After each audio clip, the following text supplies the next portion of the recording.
Hey, I'm Rachel Hession, the creator and host of the Springboard Music Podcast. And this season, you'll be hearing from President, Jesus Culture Music, the Executive Director, a production manager, the SVP of Marketing and Digital, lead YouTube operations, the CEO at Adarga Entertainment Group, and you're listening to the Springboard Music Podcast.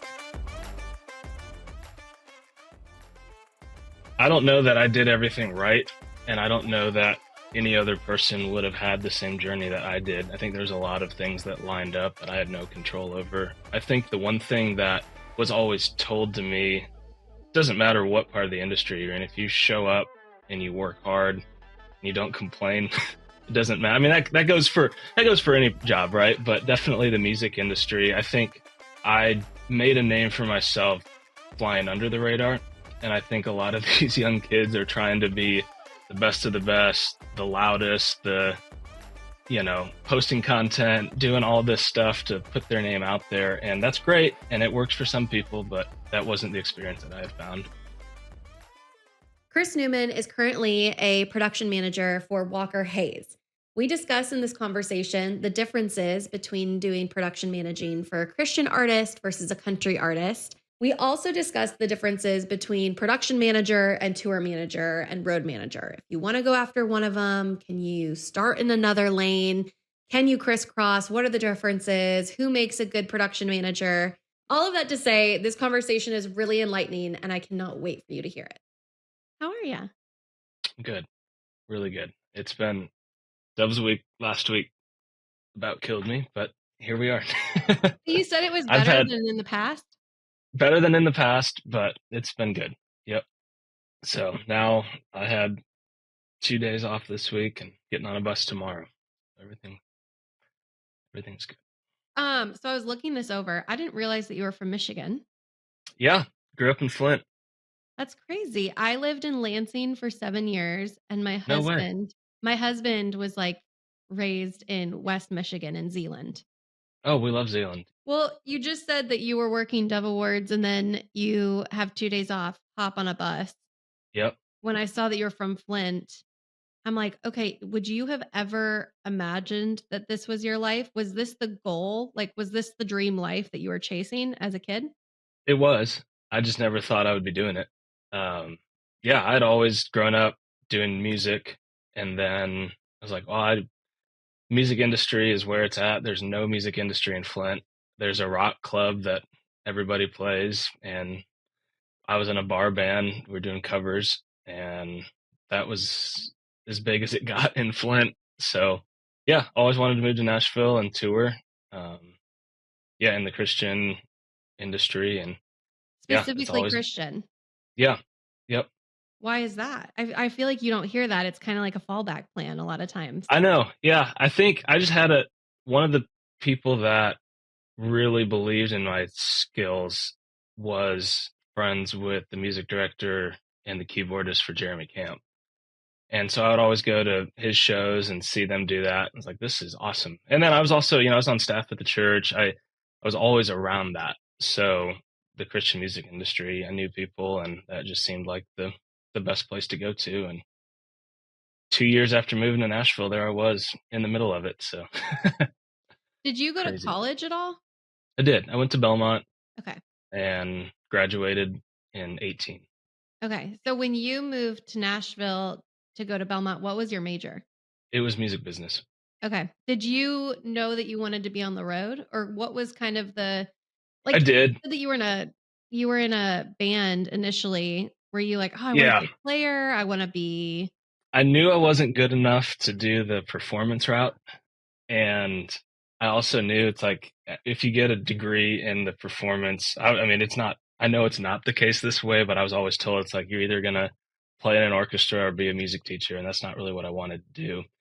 I know a lot of people that graduated with a performance degree and they're crushing it on the road, but I didn't go that route. I was more the business route, and then almost minored in economics and then decided, I was like, you know what? Once I started touring my end of my sophomore year, that's when I was like, we're going to finish this degree in business. And then honestly, it's been super helpful with what I've been doing. Did I hear that correctly? You started touring your sophomore year of college? end of my sophomore year. My junior year, I did 67 shows, and then What? senior year, 75 shows. Yeah. Chris, I don't know how I graduated. I still don't know. like, was it ever a thought of like, I've got a career at this point. Do I even need to keep spending this money and get a degree? Yeah, it was. There was a lot of people that were like, just drop out. And I couldn't do it. My parents were definitely, they wanted me to finish, and I'm glad they did. And I wasn't there a lot, but it was definitely worth it. I still had professors with connections that I now work with, which is crazy. So it's, it was definitely worth it. There was a few moments where I was like, I haven't even seen Belmont this month. What am I doing, But they were awesome. They worked with me. I got some intern credits, some work study credits, some online stuff, and then professors were really, because that's the thing, they wanted people to do that path. I think I just did it earlier than most, so they were like, well, if you can make this work. I mean, we did a West Coast tour my senior year, and I was up at 6 a.m. taking a final exam Oh my in April. gosh. Do you look back and kind of think, man, I missed out on the college experience? Or are you glad that was your experience? No, I'm glad it was my experience. I think I was so lucky to get plugged in with who I was with and got working experience before I even probably deserved it. And then, I mean, I don't know. I go back and I see different people that had college experience. They're like, that's awesome. You probably have more good friends than I do in my age range right now, but that's fine. I'm fine with 40 and 50-year-old friends that I've toured with. I just can't help but think somebody was like making the decision to hire you and they thought, well, he's still in college. Like, Oh yeah. Well, it happened to be the right place at the right time. The worship leader at the church, Cross Point, that I go to, put my name in the hat. Plumb needed a fill-in keys player. And he's like, this guy is great. He's young, never toured before, give him a shot. And so then I was in a rehearsal with, an artist I grew up listening to, and then, musicians that I had only ever heard of and know that they're legends in the industry. And then right about that time, the music director was leaving, and I'd known Ableton, the software, and had just put the work in to learn the stuff, and it just worked out. One show turned into a 7-year career. That's amazing. Yeah. And then after that, it's like I stopped playing keys, and then I became the tour manager, production manager, and that it's worked its way. I've always done the keys and production balance, but yeah, it was a wild ride. I think that there are a lot of students in Nashville, particularly, and I'm sure in LA and other big cities, that are doing the vocational type route of I'm getting my degree, but I'm also working full time. What are some pros and cons or some advice that you would give to anybody who finds themselves in that situation? I don't know. I don't know that I did everything right, and I don't know that any other person would have had the same journey that I did. I think there's a lot of things that lined up that I had no control over. I think the one thing that was always told to me, doesn't matter what part of the industry you're in, if you show up and you work hard and you don't complain, it doesn't matter. I mean, that goes for any job, right? But definitely the music industry. I think I made a name for myself flying under the radar. And I think a lot of these young kids are trying to be the best of the best, the loudest, posting content, doing all this stuff to put their name out there. And that's great. And it works for some people, but that wasn't the experience that I had found. So I think, I don't know, there's a certain amount of humbleness and just being able to say, hey, it's not about me. Let's just get it done. And the right people, the people you want to work for, will notice that. I'm sure throughout a career in the music industry, especially on the road, you're coming into existing dynamics, like with Plumb, right? Yeah. Legend. You grew up listening to Plumb, but here you are now a part of the dynamic and of the group. 19 years old. Yeah. and I'm telling 40-year-olds how to play the music. Yeah, I How know. awkward is that? Was it awkward? How did you kind of find your place in that? I've done it a few different ways with a few different artists. That was definitely an adapt. It's just I was just going to show up, and if this is my job, I'm going to do it. And if people need help in other words, I'll help them out. And then there's been other places where I've got thrown into something where, like Riley, I played her first ever show with her ever live. And that was something where it's like I got hired to be the music director and keyboardist, so I got to create the band culture that I wanted. Or even with Walker in production, I came in at a time where they had nobody, so I got to build that in the way I wanted to. So there's a balance. Some of it is adapting, and then some of it, when you're in the right place at the right time, you get to actually create how you want to do it. So Anybody who's listening, Riley Clemmons, an incredible Christian pop artist, amazing, he's awesome. beautiful voice, would highly recommend listening. And then Walker is Walker Hayes, the amazing country artist.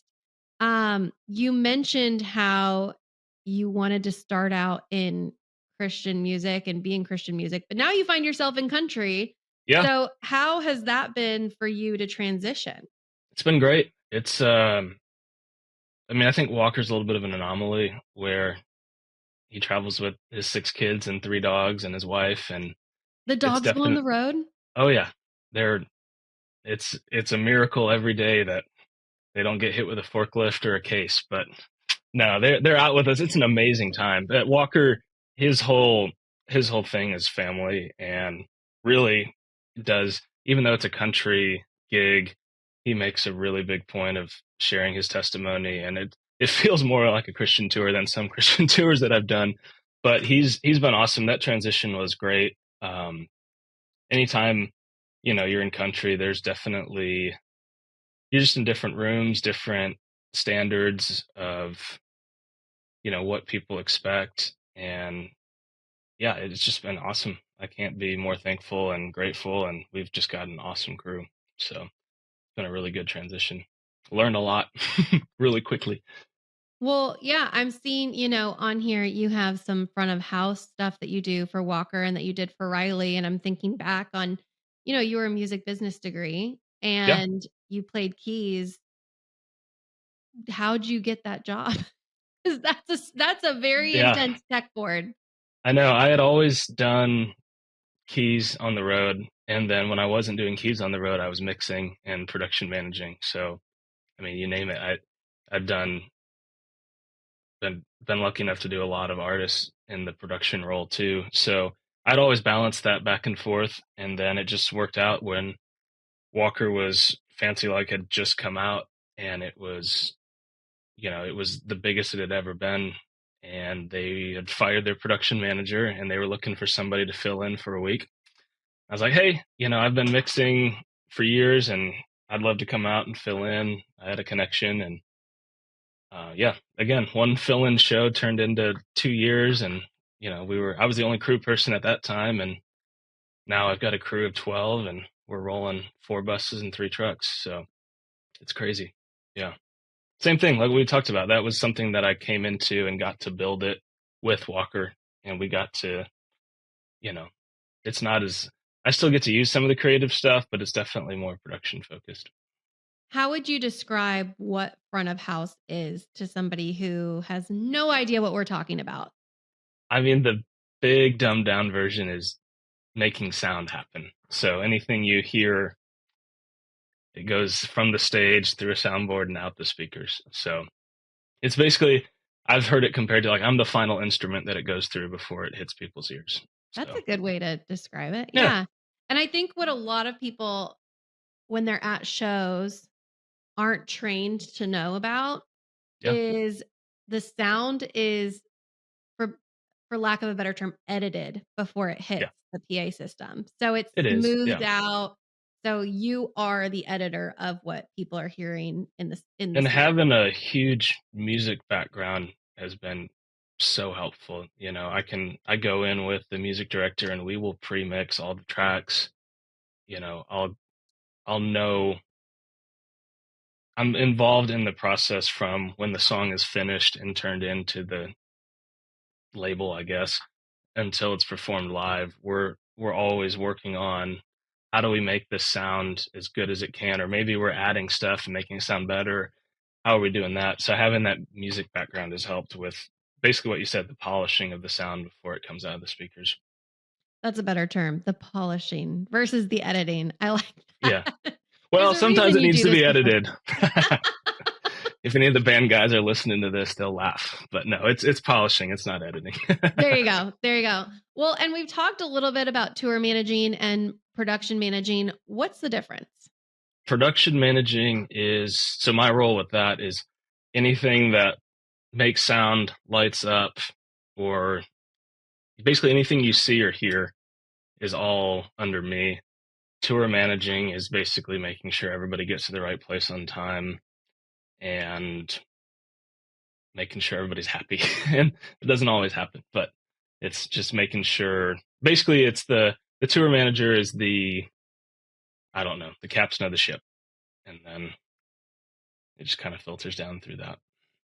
So if somebody sees a listing for, which doesn't really happen, it's really word of mouth, but let's just say that they see a listing for tour manager and production manager, and they're like, gosh, I don't know which one to pick.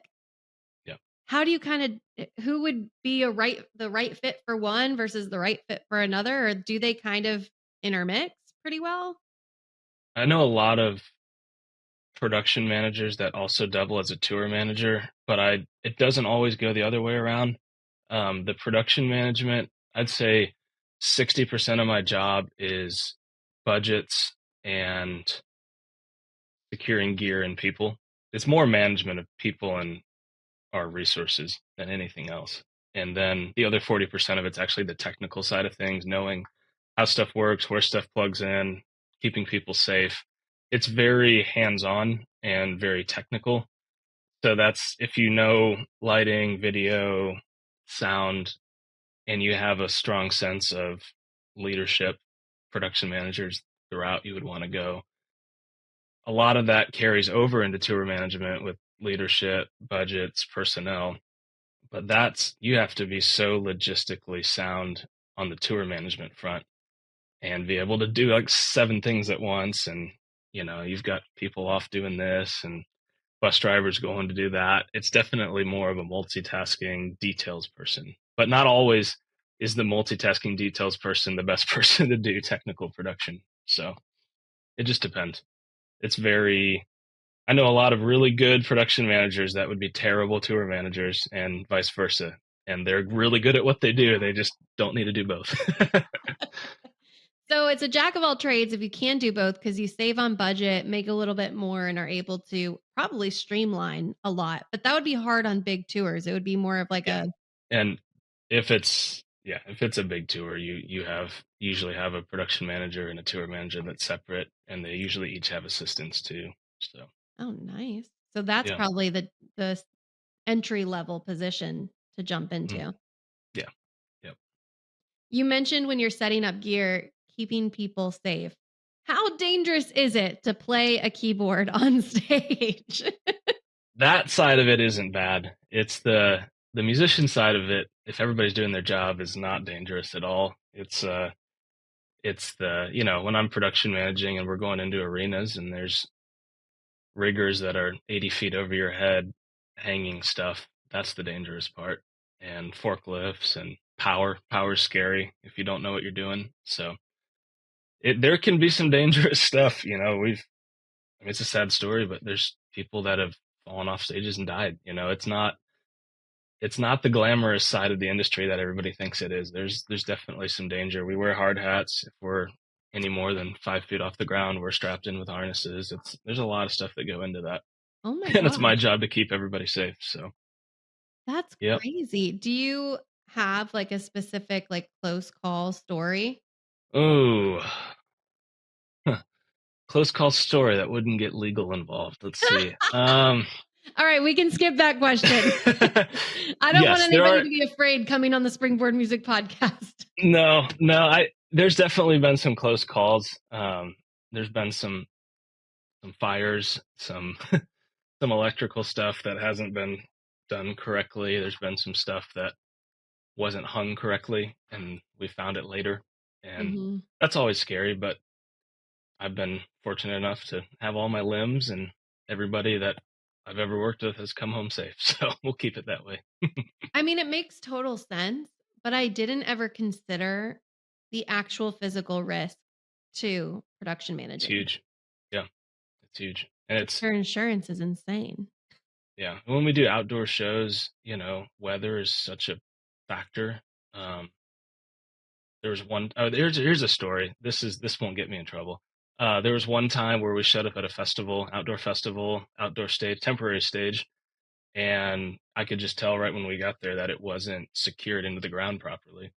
And basically the big concern there was wind. So if we were to have a storm blow in or gust of wind, anything like that, there's a huge risk of something falling or the stage collapsing. So we waited 3 hours. We held off load in until the stage company came in and fixed it. So, it's stuff like that where you just gotta gotta keep your eyes open, and the chance that that would have happened would be small, but it's not gonna be a story that I'm gonna tell that something bad happened. Yeah, you have to have in your role, you have to have your eyes open for risk at Yeah, all times. Because I guess ultimately, if something happened, it would fall on you. correct. And the artist, and that's tough. I mean, if anything ever happens, everybody's getting sued, but we try to do our best to mitigate that as much as possible. How important is it in your role to have relationships at venues, or is it not really? Again, that's a fine line too. There's a lot of times where, at least in the country world that I've found, there's a set number of promoters and audiovisual providers that are always doing it. So those relationships are huge because you don't want to make someone mad one show and then 2 weeks later you're in the same region and you have them again.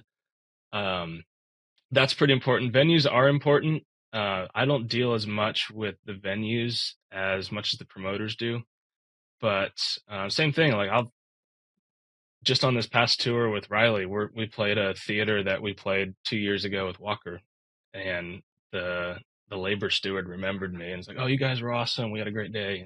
So that's always it's always great to make good impressions and have good relationships with venue people. But the hard part of it is oftentimes the venue might get something wrong, and then you got to go be the bad guy and ask them to fix it or get on them about stuff. So it's important, but it's not. At the end of the day, we're all just there to do our job. I noticed, you have a good mixture of solo artists and band acts on your resume. You have Plumb, you have Brandon Heath, Natalie Grant, Walker Hayes, Corey Asbury, Zach Williams, Riley, and then you have 10th Avenue North, We the Kingdom. What's kind of the difference that somebody could expect if they've only ever worked with solo artists or only ever worked with a group and are now going to work with solo or group? It's hard to say. I mean, there's so many different factors. The biggest thing, every artist I've found has kind of what they prefer and what is comfortable for them. What may be comfortable for one artist is just keeping to themselves and showing up at showtime, and that's great. And then there are some bands that are like, let's go hang out, let's go golfing, do whatever. And I don't know if there's like a set difference between like bands and solo artists. It's definitely, I've found that with bands, there's definitely more cooks in the kitchen. So from a tour manager role, there's definitely like, let's try to make sure not only is this person happy, but this person is also happy. Whereas a lot of times with solo artists, it's like, it's their show, they're the priority. We'll make sure the band's good, but the solo artist is definitely the priority. So just depends. I've found that management is often more involved in solo artists than groups. I don't know why. That's just been my experience, but who knows? When you're a PM on a show, is that for openers as well, or just like main act? Like, is there a separate PM for a separate artist on the show? And that's the difference that I've seen the most between country and Christian stuff. The Christian industry, typically it's like, hey, we got 3 artists going out on this tour. The production manager for the headliner is just going to be the production manager for the whole tour. And that's great because, it saves some personnel. With country, it's like the headliner has their crew, their production, everything is them. And then each opener has their own crew and their own production too. So then at that point, it's just the production managers working together, not as much the overall production manager. So Is that more difficult to work with other PMs? Or would you rather just tackle it all yourself? it depends on the artist. um, I appreciate the honesty. yeah, there's been a lot of situations where, especially when I was still in the Christian touring days, being the production manager of the whole tour is awesome because you just kind of, from the beginning to the end, what's happening with everybody. You can kind of control all the production, some of the creative too. With the country side of things, recently, the last 2 years, we've had openers that have their own teams. And honestly, that's nice too, because then you just kind of worry about Walker, make sure the stage is set.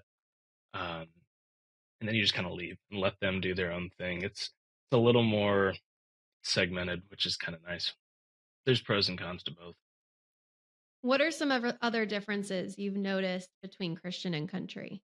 There's definitely, this is a whole nother topic that you should probably talk to a booking agent about, but ticket sales and ticket prices are like the biggest thing. It would be rare to find somebody spending more than $80 for a Christian concert.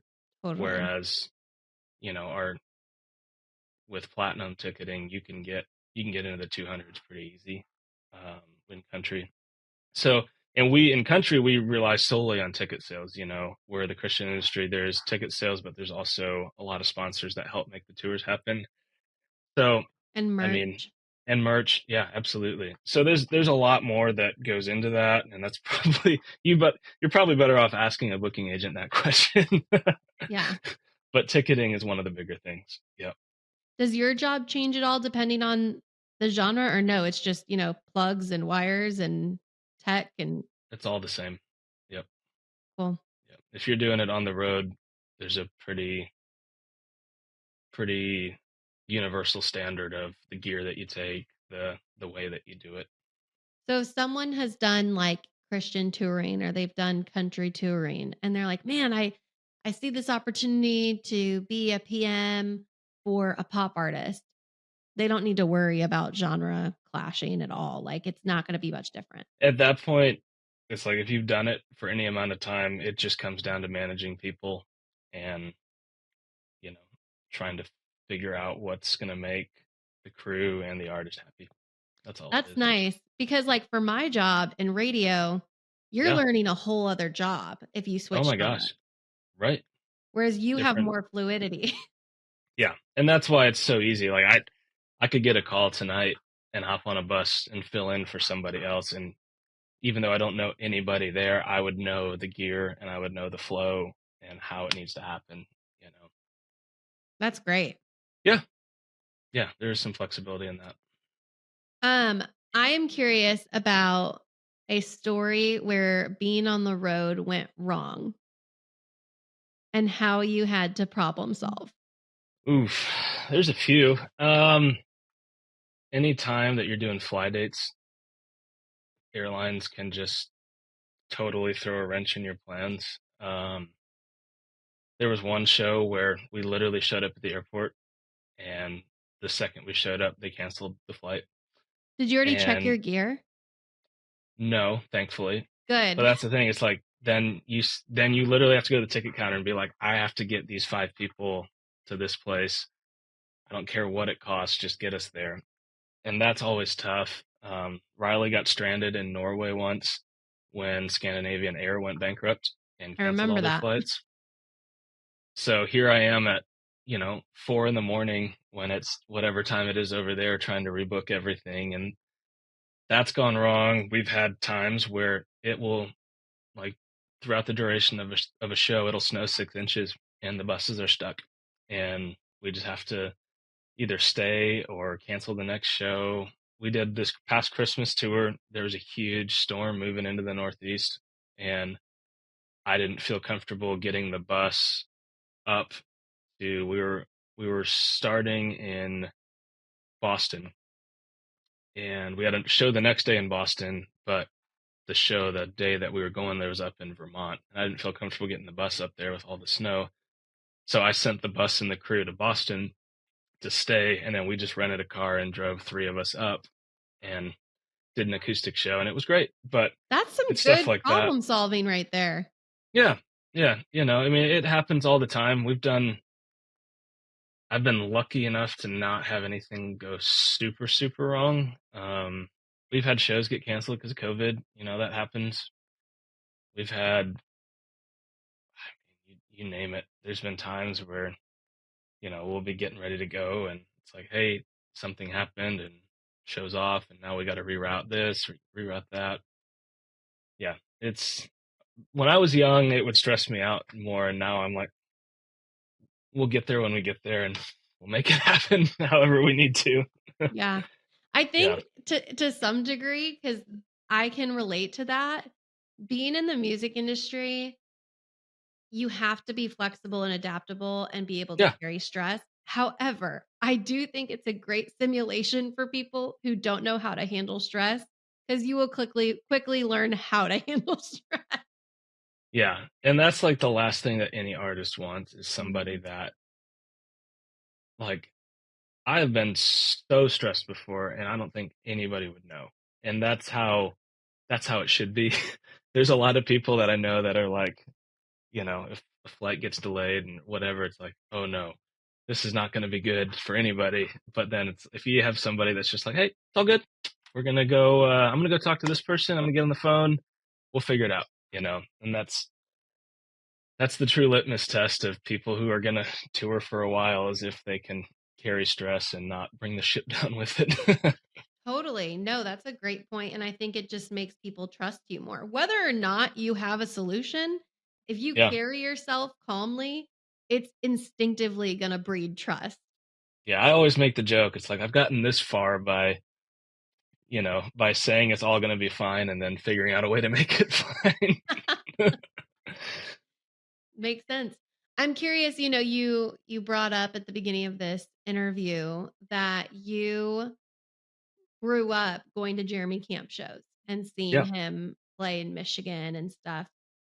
Now, having your dream be realized and being on the road with artists, is it what you thought it would be? Were there any like myths or misplaced expectations or perspectives? I think everybody sees touring as like, you know, the arena shows that are sold out, looks great on video. Everybody's leaving smiling, you know, and there's a lot of that is true.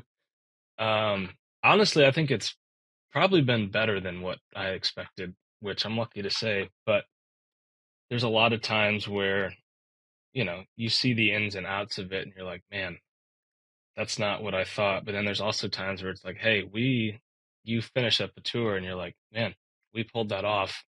And a year ago, we wouldn't have even considered doing that, you know? So it's definitely, I think the rewarding part is what I've been pleasantly surprised by. It's probably exceeded my expectations that way. Wow. Yeah, I know. That's a good answer. And I mean, there are so many good people out there, so many people that I would call friends, and so many people that have helped me, or, you know, taking the time to say, hey, this is how we do this, or, hey, you seem to know what you're doing, but let's try this instead. You know what I mean? So I don't know. I think that's been also the pleasantly surprising thing, is the people. Especially the people that you don't always know what you're getting involved with, especially from afar. If you're thinking about touring or you see people touring, you don't ever really think about the backstage part of it. You know, it's all about the show. And yeah, I mean, I've just met and hired and worked with a lot of really, really good people that make me better and make our job easier.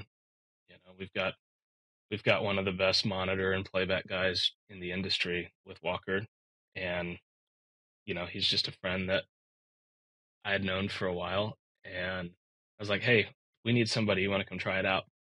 And then same with our stage manager. Our stage manager's just this hardworking, humble guy that didn't have any touring experience until about a year ago. I just said, all you got to do is just keep us on schedule and keep people safe. And now he's running the ship. So yeah, we have an awesome crew. We're really lucky. Can you recall a moment? Because it feels like this is really grueling, hands-on, lots of steps on your Apple Watch, a lot of technical issues. You show up, maybe there's not plugs where you thought there would be plugs, all the Sure. things. What keeps it rewarding for you? There's a lot. I think once you get into the show and you see fans having a good time, that's awesome.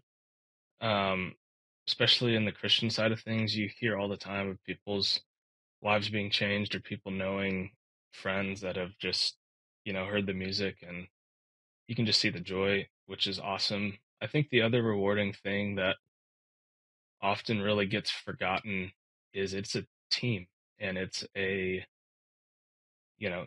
if one person doesn't show up,